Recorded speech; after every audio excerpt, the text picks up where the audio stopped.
And I'm delighted to be able to present tonight two really wonderful speakers on a very important topic of involving the community.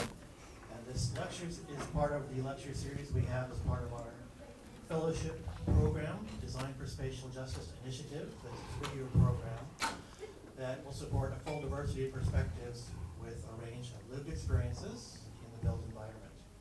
I usually just try and introduce people and get out of the way, but tonight our speakers are so special they have their own sponsors, so I need to explain to you how special they are.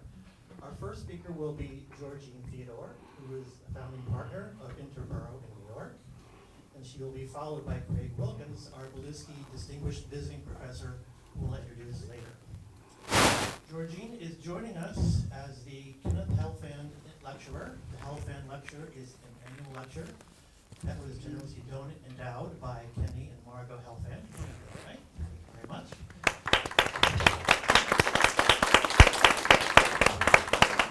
And contributions from practitioners and alumni in honor of Kenny's many years of teaching at the University of Oregon.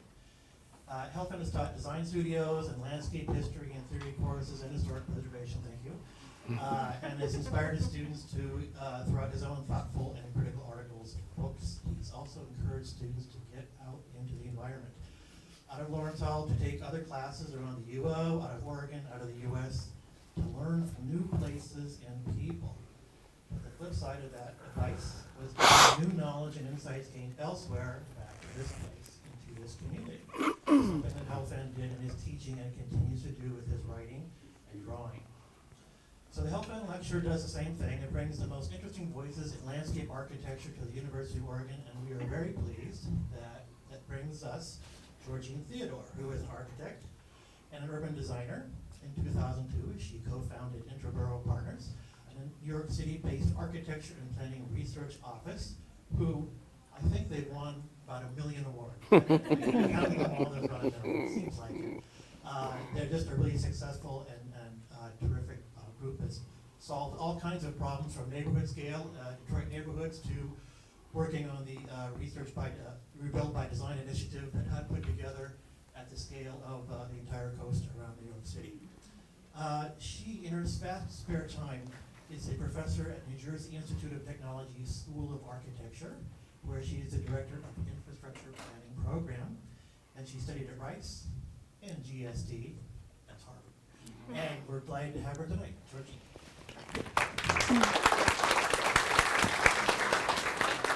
Thank you. Thank you for your patience. I know that it's late in the day and everybody's ready to go, but first I just want to thank for the introduction, and I want to thank the Helphands for this opportunity to come and visit the school and to share some of the work that I've been doing. And I also wanted to thank Erin and all of her colleagues for extending this invitation. And then I also want to thank Craig, who is the second speaker, for doing this together. But so the title of my talk tonight is Co-Design. Can everybody see me? Can everybody hear me? Yeah, it's really, really dark. I'm going to Isn't there usually a light on the podium? Yes. I don't know. Be careful with switches. Maybe what I'm going to do, maybe I should just start speaking so that we can, or do you want me to wait? Oh, there's one. Yeah. Yeah. Yeah. Okay. Great. Thank you so much. It takes a village. Okay. So, and I want to. Alrighty. So, the title of my short talk tonight is called Co-Design, and in this presentation, I want to talk about co-design, or how co-designing can produce places that are equitable, accessible, and sustainable. So I'm really trying to engage in my talk tonight the school's Design for Spatial Justice initiative, which I'm really excited about and is really close to what I've been thinking about over the years. So happy to be and honored to be a part of this. As was mentioned, I'm a professor and director of the Master of Infrastructure Planning program at NJIT, and I'm a principal and co-founder of Interboro Partners. We're an architecture, urban design, and planning firm with offices in New York and now also in Detroit. And I co-founded the office with my two partners, Tobias Amborst on the right and Daniel Dioka on the left. And we started Interboro in the mid-2000s in New York City, and where you can see we have a lot of relatives. You know, we have our funeral homes and the auto repair shops. They're all called Interboro. Actually, these days there's even an Interboro brewery, which I hear makes really good beer. And but anyway, we started our firm right out of urban design school, partially out of dissatisfaction with what were the professional opportunities for urban designers at that time in the United States, where on the one hand there was this really, I would say, like detached planning discourse, and on the other hand, uncritical profession that was focused on piecemeal developer-driven projects, really dominated by form making. And what we wanted to do was to develop a practice which we combined serious urban research and scholarship with creative practice. And so a big part of our work is dealing with urban research, reading the city, we could say, and our book, The Arsenal of Exclusion and Inclusion, is an example of that. And then many of our projects are dealing with making the city, design at the scale of the designed object, the object itself, but then also at the scale of neighborhood and regional planning. And in all of our projects, we do a lot of community engagement. And more specifically, we design things that enable people to participate in design and planning processes. I would say that good design is the product of participatory processes. And so we really try to put a lot of care and design energy into developing these processes, and not as like the boring, patronizing, or boilerplate kind of outreach that we really see so often today, but really as a kind of dialogue that can bring new actors into the planning process and can truly yield new ideas. And so for this talk, I'm going to call that co-design. But in the end, for us, in practice, the clear distinctions between these modes of engagement are always shifting, and that the relationship between research and design, between reflection and projection, between the really large scale and the very small scale, it's renegotiated and redefined in every single instance. So our thinking about the role of community outreach in the design process was shaped by one of our earlier projects, Holding Pattern. And this project was the winner of MoMA's PS1 Young Architects program. Some of you are people familiar with that? And so every year, actually this year they're not doing it for the first time in a decade, but for the past 10 years, MoMA has commissioned an architecture firm to design and build a pavilion for a series of summer performances at their museum in Long Island City in Queens. And the performances, which happen every weekend, are a really, really big party. About 6,000 people descend onto the museum. And so the challenge here, it's really a temporary project because it's only for that one summer. And the question for us was, what happens to all the stuff after the project is over? Does it get thrown out? Something else happened to it? And then also, could we design and build something that could be put to another use after the project was over? And so we looked for the answer just outside of the concrete walls of the museum. You can see the concrete walls right there. We started just by hanging out in the neighborhood and talking to people. And one of the first people that we talked to was the person who runs the taxi company that's right across the street from MoMA PS1. Taxi drivers wait here for the start of their shifts, and to make their wait a little bit nicer, they built this little plaza, which you can see there in the foreground. It has plastic chairs, it has some plants, you see the scaffolding from a shade awning. There's a few planters. And we thought this is a really interesting space, and it suggested to us that PS1's programmatic requirements, to create some seating, create some shade, they overlapped with some of the needs of the people in the neighborhood, such as these taxi drivers.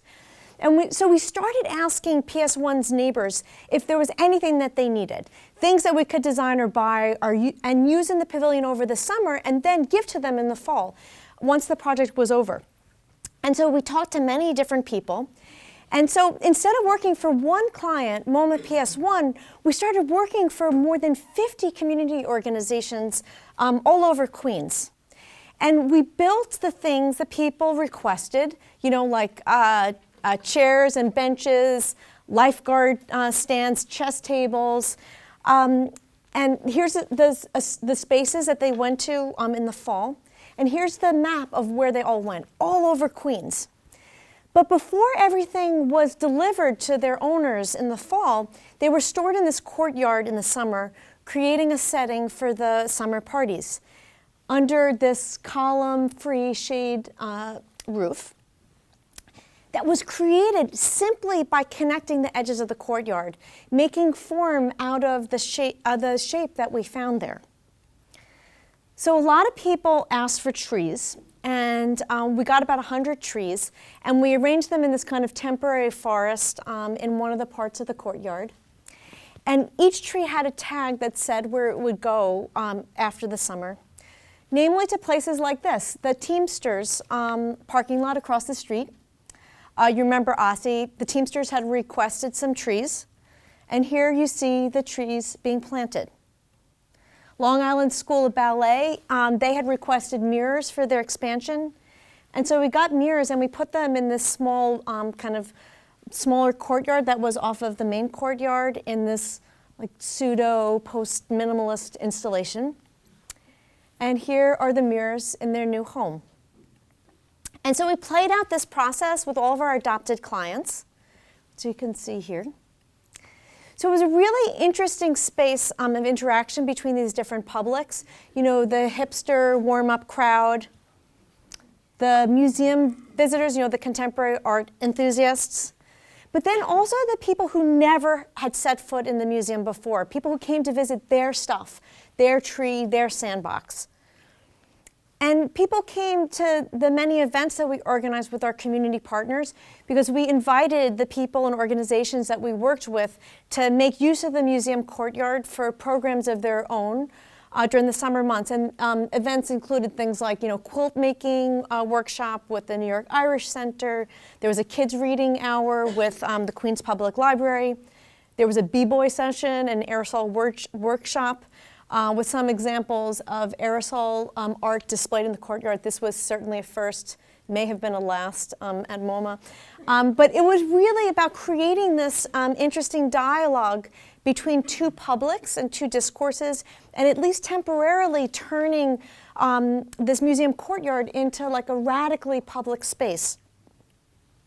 And so while the project started out with this really clearly defined site, a clearly defined schedule, clearly defined client, we expanded the site beyond the walls of the museum.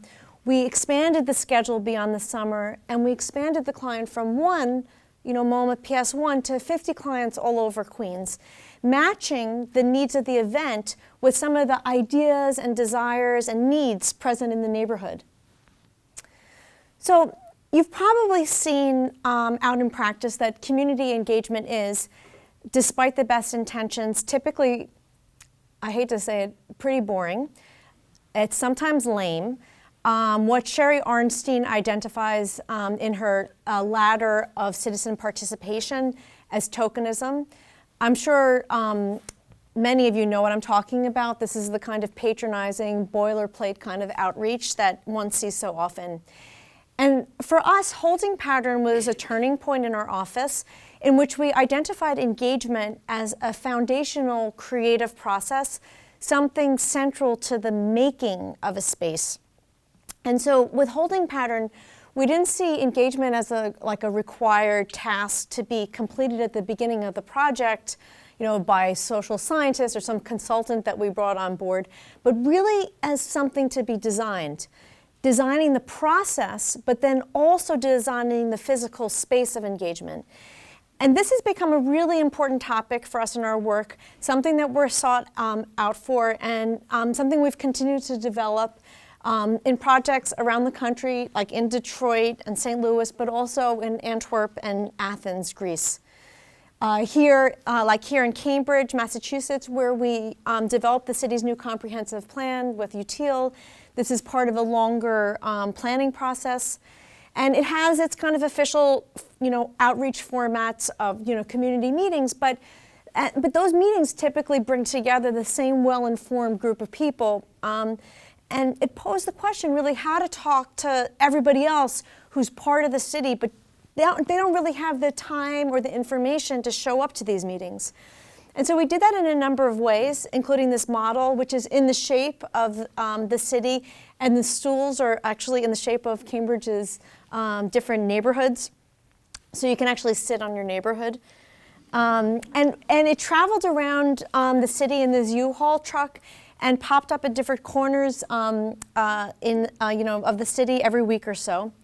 And so it really created this space of conversation, like a conversation starter that would allow people to ease into questions of planning and zoning. A similar tool in Antwerp, where we're part of a team that's developing planning scenarios for the decking of Antwerp's city highway. This is like what we would call in the Northeast like a big dig, kind of very big, large infrastructure project. That in its planning really requires enormous technical expertise. But there are also these really high-level questions about the project that everybody in the city can have an opinion about and make an argument on, such as given the budget, which part of the 12-kilometer highway should be covered first and what should happen on top of the deck. So we tried to bring these questions into the public realm here in the form of a game. And that's been set up in youth centers and housing projects and shopping malls. And it then brings a constituency into the debate that so far had really been completely outside of it. For example, a lot of the kids, particularly from the neighborhoods that were immediately adjacent to the actual highway, who really have the most at stake in the process. Here's another version of a game as a planning tool. This is for Lycabettus Hill in Athens, Greece, which we use to solicit input about ideas about the mix of passive and active uses on the hill. Or in this next project, which I'm just waiting for the slide to load, in Detroit, this is a 2-year neighborhood framework plan that we just completed. And actually, we just found out last week has won the national, it's one of 4 nationally recognized AIA regional and urban design awards. So we're really excited about that. But this is, it's for we did it for the Department of City Planning, and it's, the neighborhood is called the Campo Davis and Banglatown area. And this is a neighborhood that actually has, it has one of the highest populations of Bangladeshi immigrants in the United States. And I'm not going to go, I don't have time in my 20 minutes to go into the details of the plan, but the majority of the plan is really dealing with very prosaic questions like, should you allow halal butchering, with the rezoning and so on and so forth. But one of the big questions that we dealt with in this project was that the city actually had a lot of city-owned vacant parcels in the neighborhood. And the question was really what to do with it. And what we found out was that even though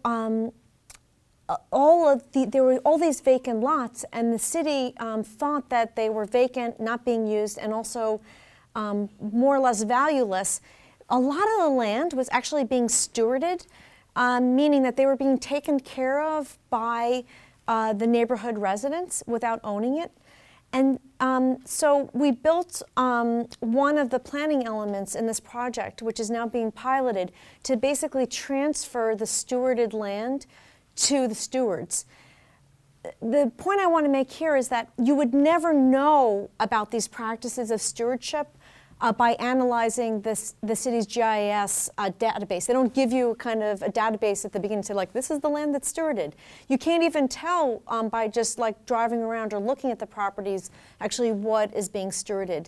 The only way to get this information is to talk to people, acquiring local knowledge in community meetings, but also in special smaller meetings like this one that we convened just for women and children, conducting interviews, and also in more informal settings, like using this ice cream truck that we had doing rounds in the neighborhood over the summer, which really doubled as this kind of neighborhood map and a sort of engagement station, a conversation starter. Basically gave people free ice cream in exchange for information, scoops for stories. And we chose the ice cream truck because in Detroit, it's a really important but also very everyday, ubiquitous piece of urban infrastructure, a kind of familiar, mobile setting for conversation and exchange of ideas and ice cream cones. Ice cream, you can plan on it. And then finally here in St. Louis, another version, a tool to reach out directly to our clients. This project is under construction right now. We're currently designing and building a large landscape project in St. Louis with a number of playscapes.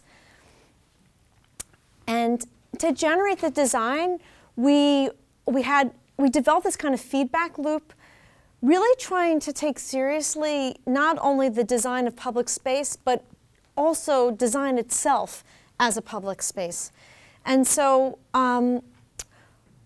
where in the first step of this project, we worked with kids in schools and community centers in northern St. Louis, and we had them make these renderings. They were actually like all of collage material of the kind of playgrounds that they wanted to have.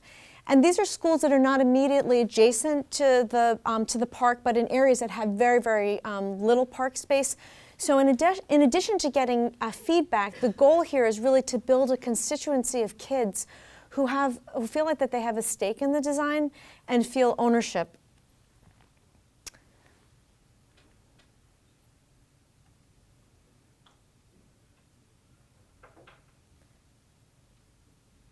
And so what we did was instead of having kind of one-off, and I'm wondering if these drawings are very light and you can see them. So instead of having one-off outreach events, we, in a second step, translated the ideas into sketches back in the office. So you can see here, like, Adam made this kind of tree thing here, and then we, back in the office, translated that into this kind of conceptual sketch. So here you can see the process. First, the meeting at the Boys and Girls Club, then the making of the collage, and then our interpretive sketch, which is a little bit light to read, but you get the idea. And then we would bring the sketches back to what we called our youth advisory board. And basically, this is a group of kids who feel strongly enough about the process to work with us. And then the youth advisory board evaluates the ideas and they make suggestions. They provide feedback. So again, here on the right, you see the initial sketch, the collage, and then on the left, the development. And then here's the feedback and suggestion here, putting the trees closer. Or here's another one. So you can see up here the kind of the hollowed out logs, and then the sketch, and then the feedback. I would make them more thin than thick. Okay, good idea. And so then after this, we prototype the ideas. And then let's go. So here, engagement is about doing the right thing. So if we're going to do community outreach for a project, this shouldn't be about checking a box, but it should yield some real results. So engagement is about tapping into, leveraging, and synthesizing expertise. You can't maybe design an entire hospital this way, but here we're dealing with a playscape where the kids are, probably greater experts than Jan Gale or somebody. So engagement here is really about multi-voice design. So you can play these games of complexity and contradiction in your head or in the studio, but why not open the door to other experiences? Make the design process itself a public space where different discourses are constantly challenged and relativized, including our own professional discourse of design expertise. So with some of our bigger and more complex projects, say for example the regional resiliency project we did for HUD and RBD, which was mentioned at the beginning, I've come to believe that designing this kind of multi-voiced process is at the heart of the most successful and resilient architecture and urbanism projects, where the designer is synthesizing different inputs, matchmaking different desires, including her own, to shape built space. So here, where our planning approach was really about matching local interests with more broadly supported regional goals of flood protection and management, with perhaps more hidden agendas and local desires about an accessible waterfront and new forms of public space. So, designers do community engagement for all kinds of reasons. For some, it's a box to check off, a scope requirement that results in empty evening meetings and obligatory democracy activities. But for others, it's an act of coercion, an opportunity to sell a predetermined, independently generated idea to an unwilling public whose support is needed for approval. Increasingly, community engagement events are PR platforms, photo ops staged to showcase a designer's willingness to work with the community, but that actually objectifies community members. Rarely is community engagement what it should be, an open-ended, inclusive, and meaningful dialogue that actually generates something unique and that gives community members an opportunity to significantly shape the final product. So we've been using this term co-design to describe what we do, and we're driven by the conviction that co-design informed by principles of equity, accessibility, and sustainability can produce places that are equitable, accessible, and sustainable, and can enrich people's lives in surprising ways. And while, as you saw, our deliverables are quite diverse, we work on everything from buildings to parks and open spaces to neighborhood, city, regional plans. Our interest is in establishing a meaningful co-design process that results in co-authored places, and that's something that's really been constant in what we do. And so importantly, we see co-design as more than a dialogue between designers and community members. The spaces of engagement we develop in order to facilitate the co-design process also have the ambition to be public spaces in their own right. And so in our projects, we seek to create new and innovative ways in which the co-design process and its outcomes can bring varied stakeholders of any place together to learn, cooperate, and simply have fun. Thank you.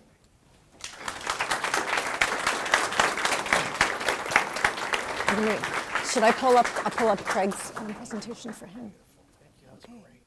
Thank you. Thank you.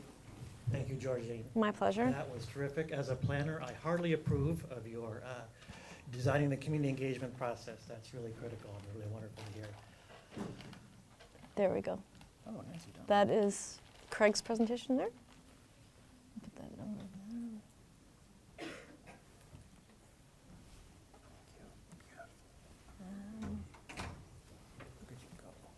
I think if we do control. Okay.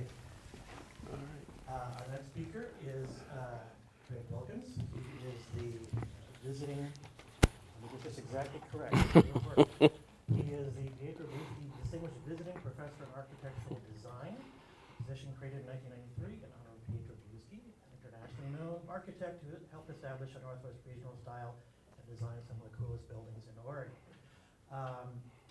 The Beluschi Endowed Fund fosters and promotes education in architectural design, including a short-term appointment for a prominent architect to come teach and lecture. That's you. Craig is many, many things. In addition to being the Beluschi Distinguished Visiting Professor, he is an architect, artist, teacher, scholar, and activist. He directs the Wilkins Project, a, quote, social justice strategic design alliance that provides architectural, urban design, and planning services, public design solutions, and expertise in engaged public discourse. He too has won 1 million awards. I won't go through them all. He's the former director of the Detroit Community Design Center. He's written a couple of books, Aesthetics of Equity, Diversity Among Architects. He has a master's from Columbia and his PhD from Minnesota. And he too, in his vast spare time, is on the faculty of the University of Michigan College of Architecture and Urban Planning, where he teaches on spatial design and social justice. Craig, welcome. Thank you. Thank you.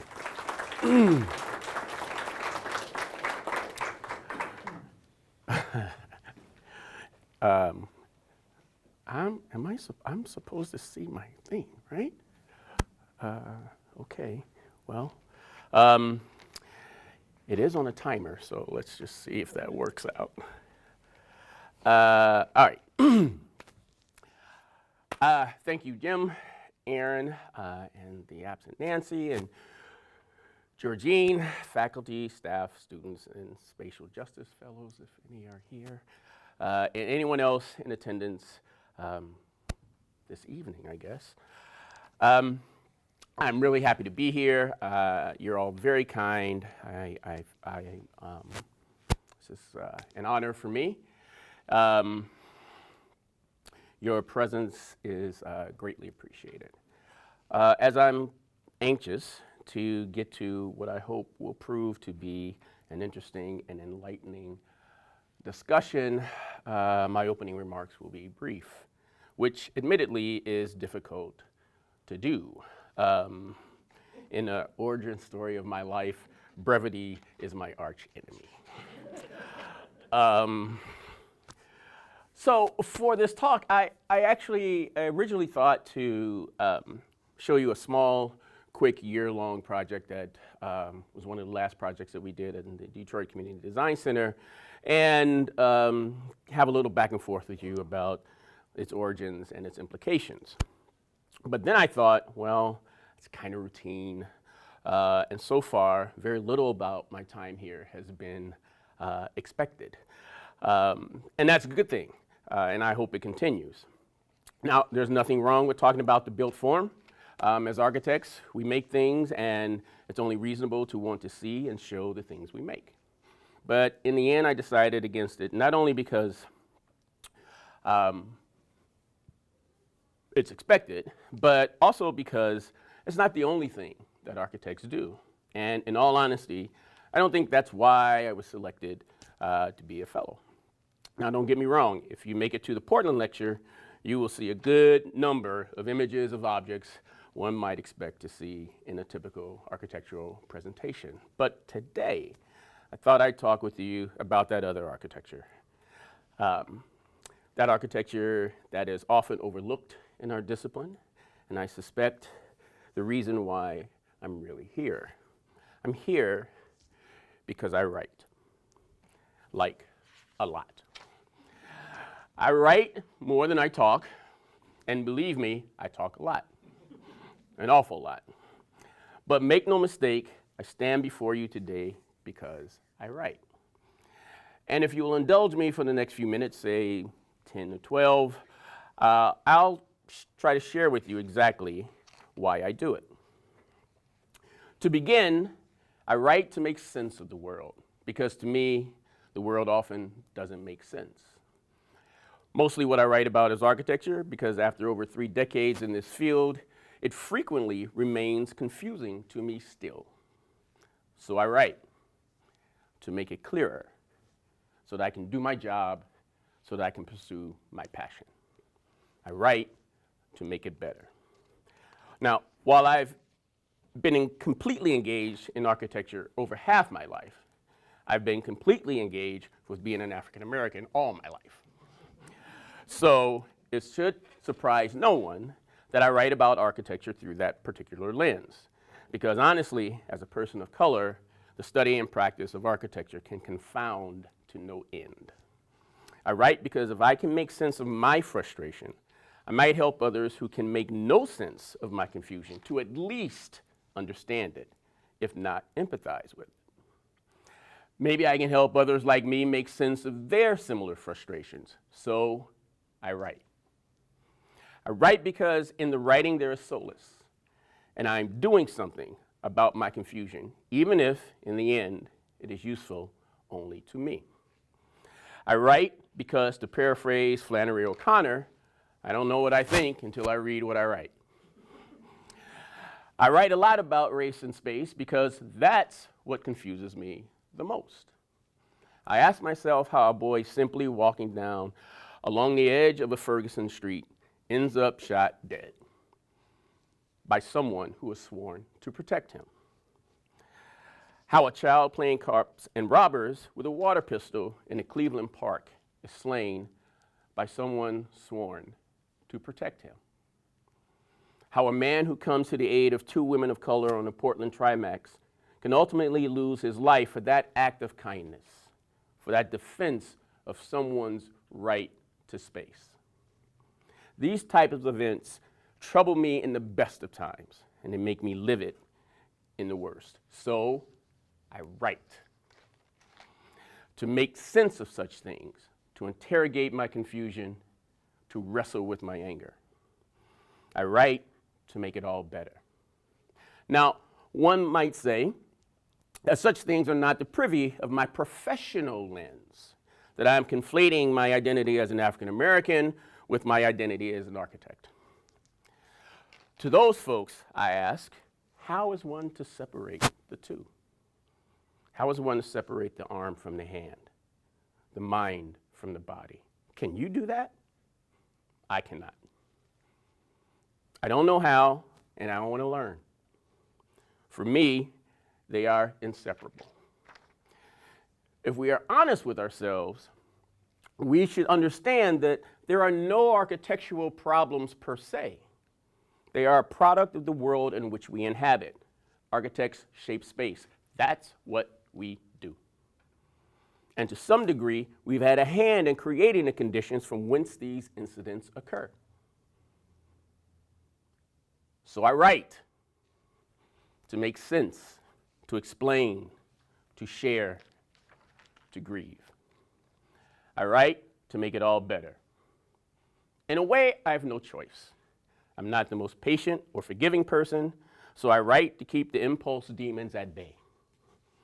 They are never, well, almost never, my friends, and yet they must be appeased, so I write. I write because I'm obliged to do so. I've been and continue to be incredibly blessed and privileged. This fellowship is just more proof of that. But not everyone is so lucky. People who look like me are a lot less likely to write about their concerns, not because they are incapable of articulating them, but because they have very little time or space to do so. So I write. I lend my voice to their chorus, my pen to their story. I write because it's cathartic and soothing, and sometimes the world confounds me so that I need to be soothed, to be rubbed down, to purge, to figuratively tilt at windmills, lest I actually tilt at something or someone less literary. I write because it's important. It's more important than being liked or even being right. Writing allows one to be heard. It may take time, but it happens. It allows people to come at you and to do so when and where they're ready. Often what I write can be uncomfortable. It can be confrontational. But by writing, it becomes manageable. One can come at it in bits and chunks. It can be considered, abandoned, revisited, reconsidered. I write to make it better for all. I write because I take my responsibility as a public intellectual seriously. Each essay, article, editorial, opinion piece, critique, chapter, and book is a form of civic engagement, serious civic engagement. Each a proposition about design and its role in society. Each a design project on its own. As an academic, I have a platform, and with that, I believe, comes a duty. I can say things others won't because, for the most part, academics are expected to do so. Not without consequence, mind you, but at least with some sort of justification. Believe me, I am no martyr, but to shirk the opportunity to express what you know because it might be difficult to digest is beyond educational or professional malfeasance. It is a personal failure. And despite my long and storied history with the concept of failure, to this day, I still hate to fail. I write because as an African American in architecture, and especially in academia, when I'm seen at all, I'm seen as proof to a few, a surprise to some, an anomaly to most. It is necessary I dispel each misconception and and provide access to my particular as well as our common experience. So I write. I write to highlight the extraordinary desire, will, and subsequent accomplishments of a group of people determined to succeed in a field historically, and some may say, still, at best remains indifferent to such efforts. It is a specific and unique obstacle and the will to overcome it that makes the story of the African American architect central to a thorough and comprehensive understanding of the overall architect's journey in America. I write to offer perspective, to add context to the all too frequent uncritical and ill-formed professional skepticisms specific to African Americans in this field. Architects of color, for a plethora of reasons, do not publish as much as their non-African American counterparts, not because they have nothing to say. Far from it. Circumstances prevent it. The result is that issues of race, space, and architecture tend to be one-sided communications, regardless of the earnestness of the non-African Americans who participate in them. And while no one person, group, community, race, or ethnicity has a monopoly on these topics, still, those who participate on a repeated basis seem to always look the same. I write because I don't look the same. And what I have to add to the discussion is extremely valuable and necessary, regardless if others agree. In the most particular way, the journey of architects of color is a journey of African Americans themselves. If Theodore is correct, and there is nothing outside the text, I write to bring myself into existence. If Irving and Hemingway are correct, and writing is rewriting, I do it to continually construct a better me. I write because I like to see my name in print. It's cool, you should try it. I write because I'm really, really good at it. So, for all these reasons, and perhaps a dozen more I won't bore you with, I stand before you this evening. I write to make sense of the world, to share the world, to be a part of the world, to make a better world. As an architect of color, it is not my desire to live or work in separate worlds. One, where architecture has no meaning, and the other, where people of color have no relevance. So I write the gap away. To make it all better, I write, like a lot.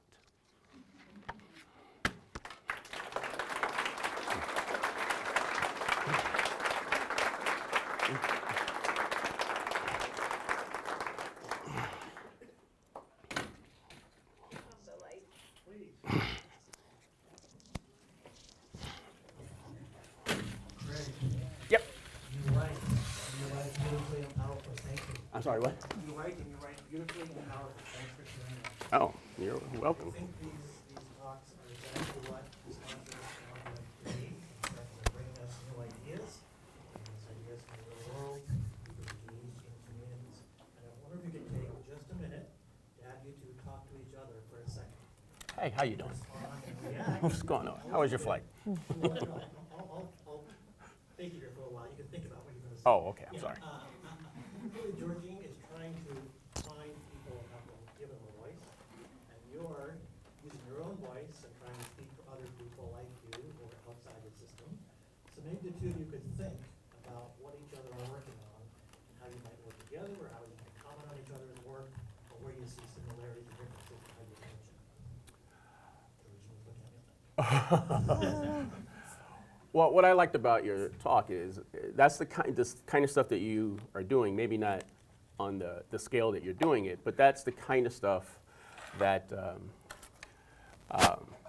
we did in the Detroit Community Design Centers. The whole difference between, sort of working for someone or working with someone.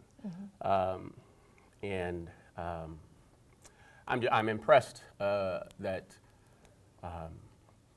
the work that you're doing is actually being engaged not just here in the U.S. but in other places as well. I think that's personally, I don't think there's any other way to work, or there shouldn't be any other way to work, but that's just me. But. So I also really appreciated your presentation, and yeah, I think it's something that I wonder about, because I think what you're talking about is actually making a kind of more direct connection, and as you said, that in a way that it's like I'm working with someone, but not of someone, and so it's I think an intriguing thing to think about. But in my school where I teach, this is different from what I presented, but I teach at a school where there's some of the highest percentages of students of color, and what would you tell them to write? What would you tell to the, what would you, or would you tell them to, could you replace the word write with build, or is write different than build?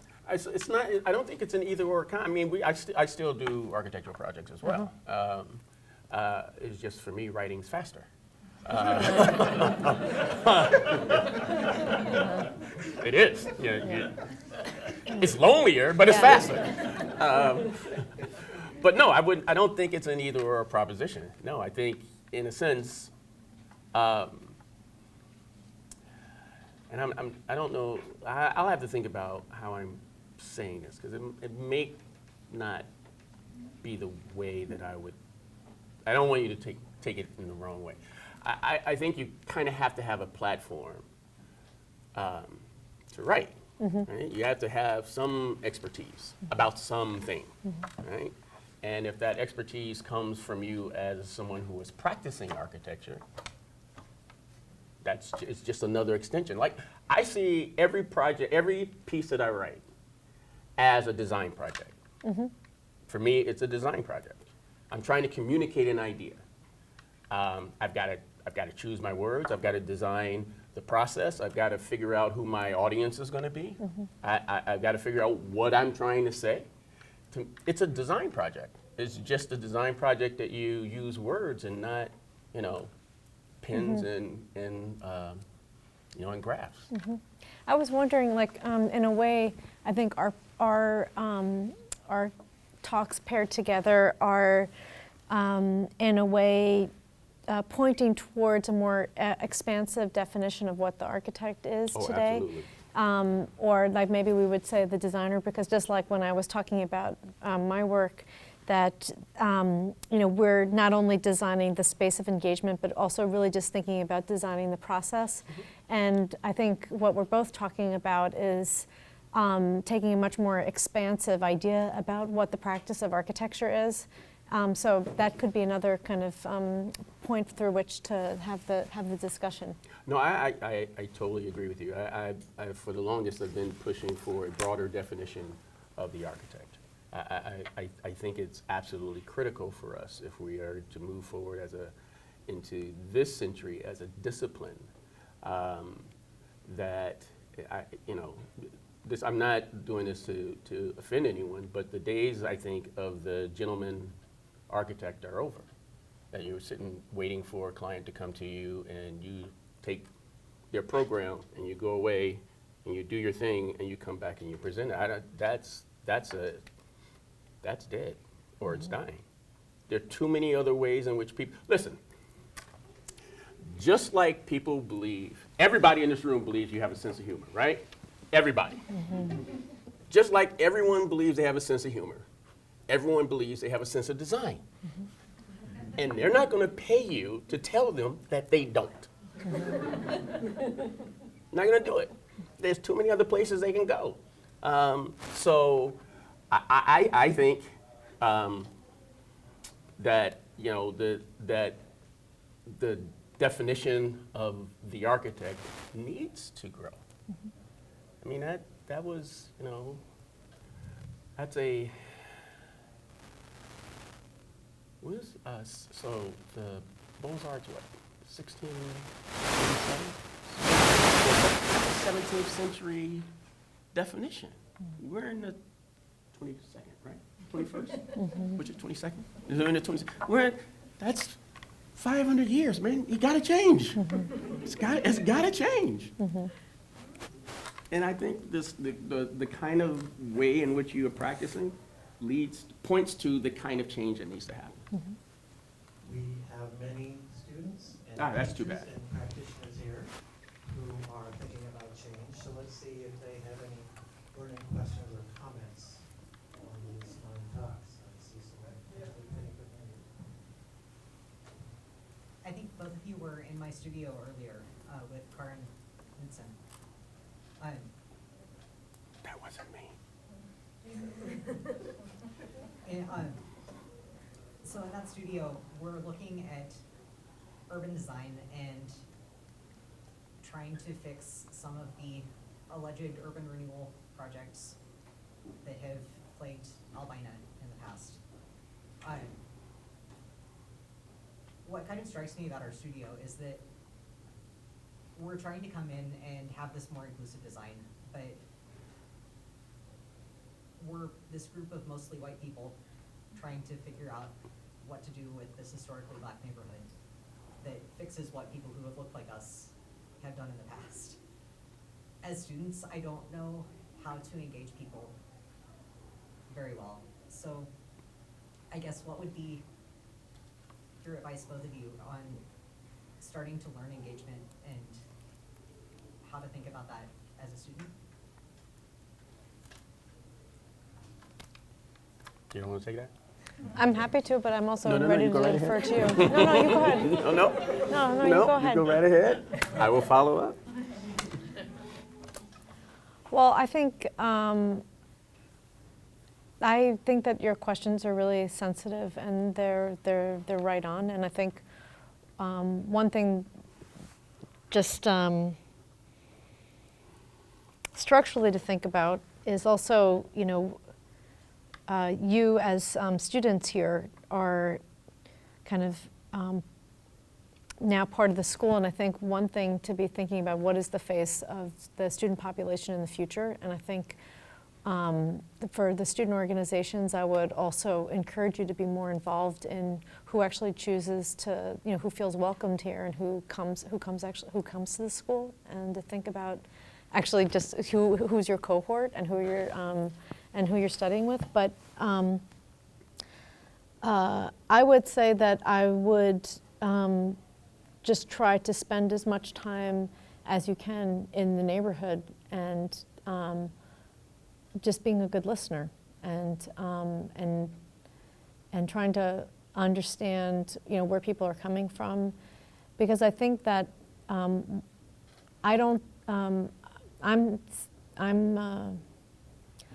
empathetic to everything that Craig says, and also I would never sort of claim to have the same experience, but I also think that as a woman who's been practicing in architecture, like when I went to architecture school, there was, I had one professor who was a woman, and everything was just very, very lopsided. And I remember in early years of my career, I was the only woman in the room on project meetings and things like that.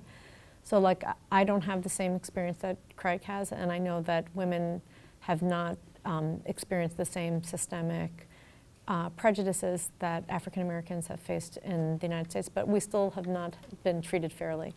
And so I think that we all have to just try to bring our own experiences to a project, and try to be human beings and to feel for others. But that being said, I don't think that,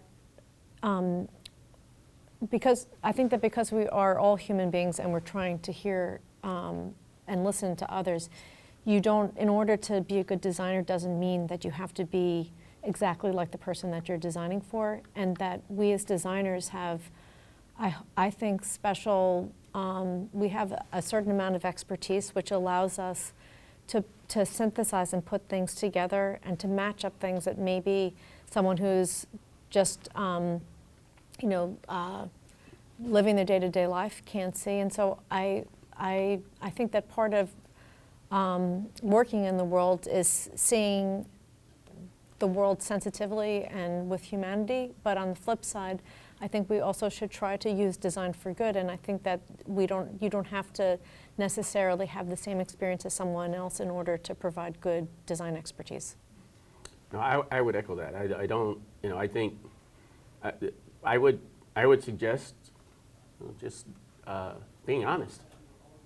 Engage people as people, not as objects or as things to study or someone to be saved. You engage people where they are, and be honest. Like, look, dude, I don't know your experience.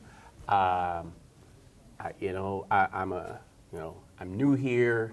I just want to have a conversation.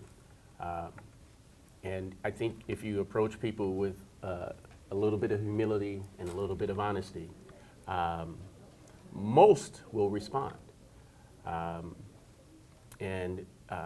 But you have to, in a sense, you have to continue. Like, you have to be a good listener. You can't just sort of use that as an opening gambit and then start, oh, well, how about this? How about this? No, that's like a pickup line, man. You don't want to do that. So it's got to be truthful. It's got to be heartfelt. And I agree. I will also agree with the fact that yes, you have an expertise. That's why you're there. That's why you're a designer. But they also have an expertise, and you kind of have to respect that. You're meeting in a way. I don't necessarily want to say as equals, but you're certainly meeting on the same plane. And I think a lot can happen when you're both are open and honest about that and move forward, recognizing that, I don't have that knowledge. They may not have my knowledge, but that doesn't mean that we can't pull something together. Often, when you talk about sort of the checklist, that we as designers, we have a sense that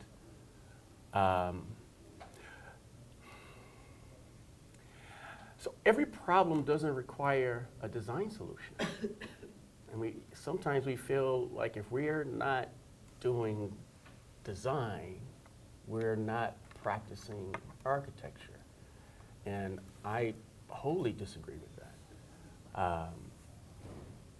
So, for example, I can't remember, I'm not going to get, somebody in this room is going to know this school. But there was a project, and it was overseas, and there was a school. There was a school that approached an architectural firm and said, listen, we need to build an addition because when the bell rings, there's just too many people. It's obviously our school is crowded, it's cramped, people can't get to their classes on time, the whole blah, blah, blah, blah, blah. And they had all this money, and they came to the firm and said, okay, we need an addition, right? So the architects, the firm said, okay, we'll take the project. And they went back and they studied what was going on. They came back and they presented the project, and it was the same building. And they were like, what?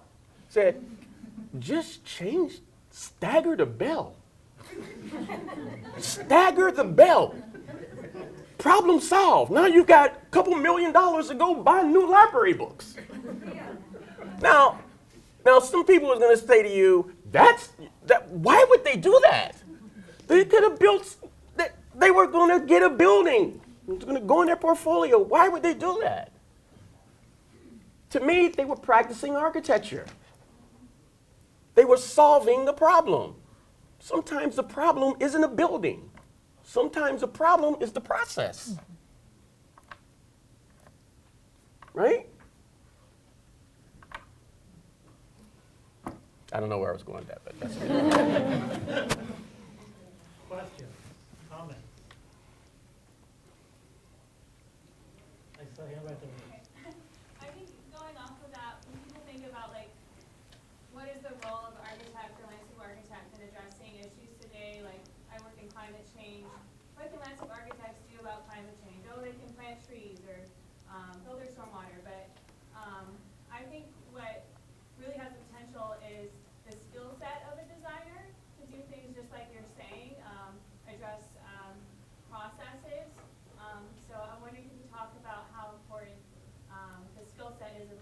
a designer to these things? Do you want to go first this time? I think it's I mean, listen, you hear a lot of stuff these days about design thinking, right? There's actually a whole, I think, there's a discipline now that, design thinking. You can get a degree in design thinking, right? IDEO is great about that. The D School at Stanford, same thing, right? They're just stealing from us. They're just stealing from us. This is what you learn to do. You learn to take disparate pieces of information and pull them together in a coherent fashion, hopefully an aesthetically pleasing one, right? Those are your skills. You're learning that. You're honing that in school. The problem is, as I mentioned before, often we think if we don't do a building or an object, those skills don't matter. And that's completely not true. It's not true at all. They do matter. You have skills. You're developing more skills.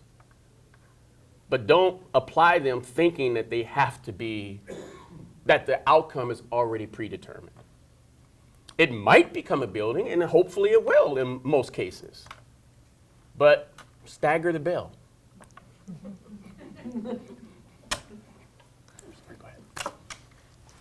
I agree with Craig. I think the other thing I would talk about, I think that, for example, one of the things that we do so well as designers is to visualize. And when it comes to the kind of complex problems that we face, I think that, first off, our ability to kind of render conditions and make it easier for people to understand them is like one of the core things that we do that I think will become more and more important. And then the other thing is, I think one of the things that I've been working on and thinking about in the projects that I've been doing is, it sounds kind of dumb. It goes back to the question about process, but that I think one thing that designers do really well is to help synthesize the inputs of different forms of expertise.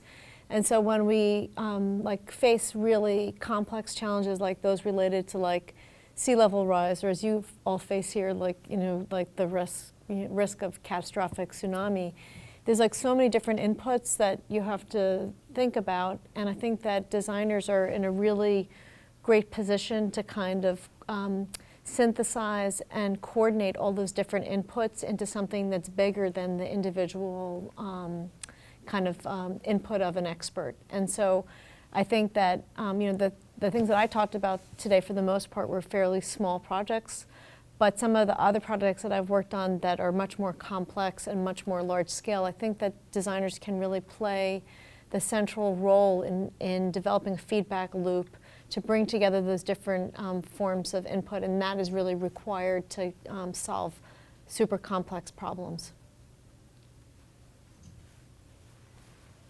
So, Questions for each of you. Sorry, I got a question up here, right here up front. You want me to start? So you both made a pretty articulate plea for communication as a core capability of a good architect.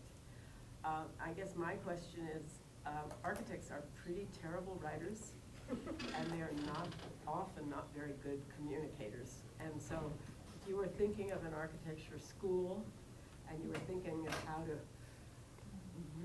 get this into the core education of architects, do you have some strategies for that? Yeah, stick a class in there, man. Just take one out and put another one in. Done. Done. Next question. Done. No, I'm sorry. I don't mean it that way. I don't. No. Yeah, I think to a certain degree, I think yes. I will own to the position that most architects are bad writers. Yes, yeah. Or could be better writers, let's put it that way. Simply because we don't practice it. It's not something that is like my doctorate degree is in comp lit, you know?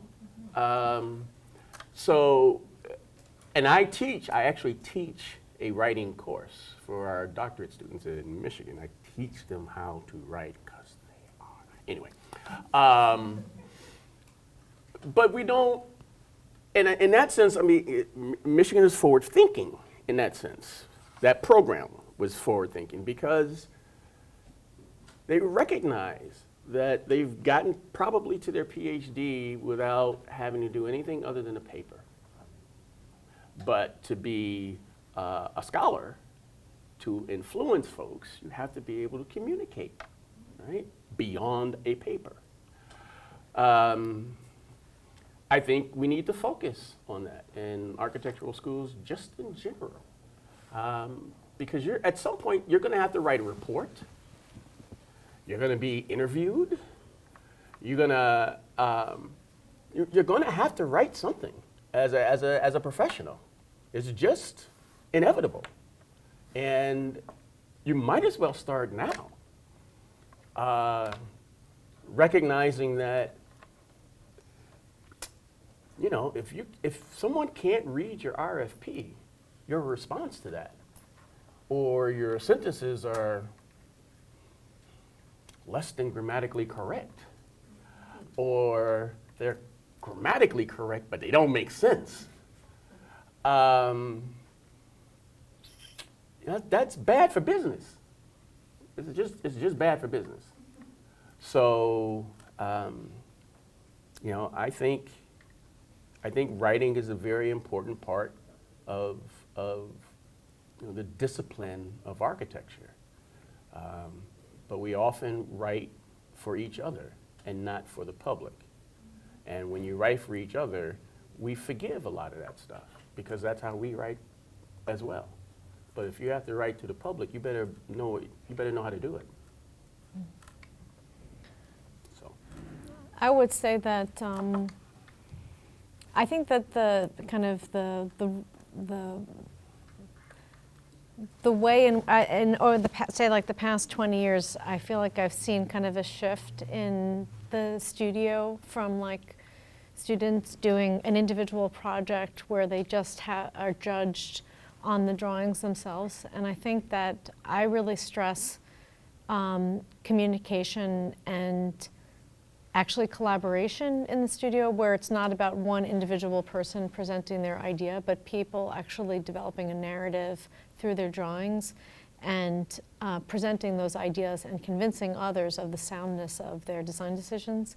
So I think that you know, really emphasizing narrative and argumentation through drawings and verbal presentations, I think, are really key to success. And so you know, when I have my students present, I really sometimes even use the analogy of making an essay, you know, like where you start out, you introduce your ideas, you have a thesis, broad, and then you then pack apart the kind of the main ideas through your drawings, and then you have a conclusion. So I think that not everybody's going to be the, you know, the perfect writer, but I think that the idea of having a thesis and being able to argue clearly about what your ideas are something that all our design students should be able to do through their drawings.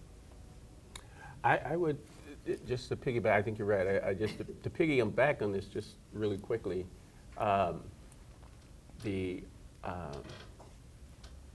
Arsenal of Exclusion, that is a really well-written, well-illustrated, easy to understand book that is useful to designers, but it is also useful, maybe even more useful, to the general public. They can recognize what's actually happening to them in their communities if they may know it but can't articulate it. And it provides them a way to talk to city planners and to other folks who maybe not on purpose, but oftentimes use their own lexicon to keep people out of the conversation. Like if you don't know the language, you can't make an argument, right? And this is a way to be able to do that, even if you only just use the pictures, right? That's yet another way to communicate. If you just use the pictures, right? I don't know what this is, but you see this? That I don't want that. That I don't want, right? I don't know what you call it, but I don't want it. And that comes from, you know, being able to, first, knowing what you're talking about, 2, being able to communicate it, and 3, knowing your audience. Know your audience. It's something that designers can use because we read a lot of stuff. But if it was written, like my first book, that's not written for anybody other than you folks in this room.